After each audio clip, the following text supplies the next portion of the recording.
A woman with a rare respiratory disease is begging the North County Transit District not to spray weed killer on the train tracks near her Oceanside home.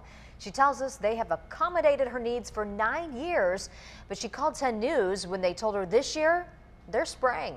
Kristen Keogh shows us why she can't be exposed to chemicals. If the weed killer is sprayed, the woman you're about to meet is going to have to stay in her house with the door shut.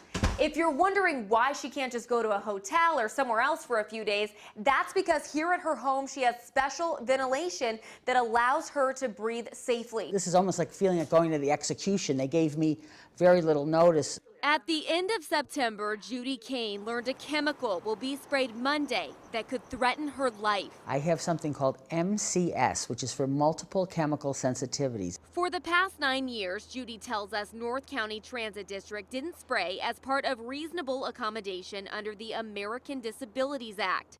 These emails show the agreement made with NCTD in 2007. It's very scary to me after them resuming this after almost 10 years.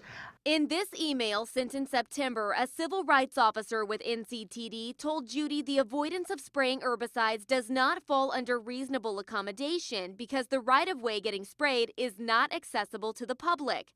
Judy argues this isn't about the exact spot that gets sprayed, it's about the chemicals spreading.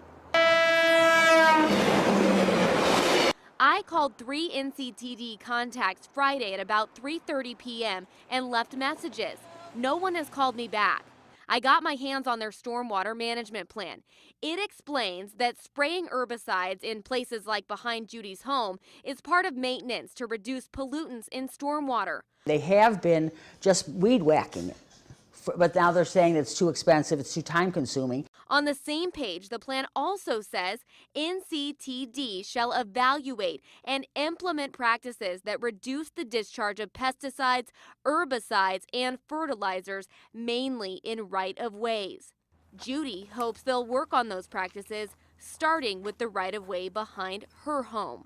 Their loss on one end is so small compared to my loss on the other end. With the clock ticking toward Monday, Judy is now relying on compassion to keep her safe. In Oceanside, I'm Kristen Keogh, 10 News. Happening